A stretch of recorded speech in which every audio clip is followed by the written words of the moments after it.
Gençliğim gidiyor tutamıyorum. Kırılsın ellerim neye yarıyor? Gençliğim gidiyor tutamıyorum. Allah bana vermiş yorgun ayaklar, bahtımın peşinden koşamıyorum. Ne zaman bitecek Tanrım adam? Yarını olmayan günlere kaldım. Dünyamı ben yıktım kendi elimle. Aşkıma bir yuva kuramıyorum. Ne zaman bitecek Tanrım adam? Yarını olmayan günlere kaldım. Dünyamı sen yıktın kendi elimle. Aşkıma bir yuva kuramıyorum.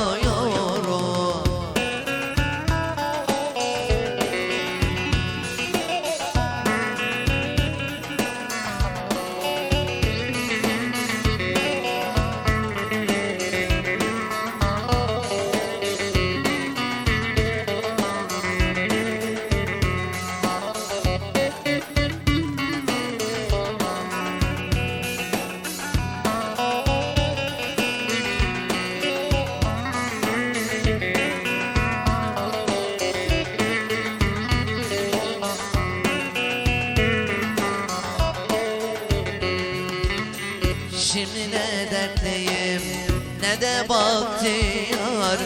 Yaşım genç olsa da gönlüm itiyor. Geziyorum bak diyar diyar. Ecelin peşinden koşar giderim. Ne zaman bitecek Tanrım adam? Yarını olmayan günlere kaldım.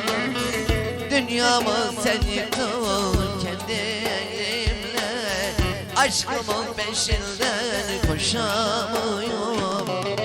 Ne zaman bitecek Tanrım adam? Yarını olmayan günlere kaldım. Dünyamı sen yıktın kendi elimle. Aşkıma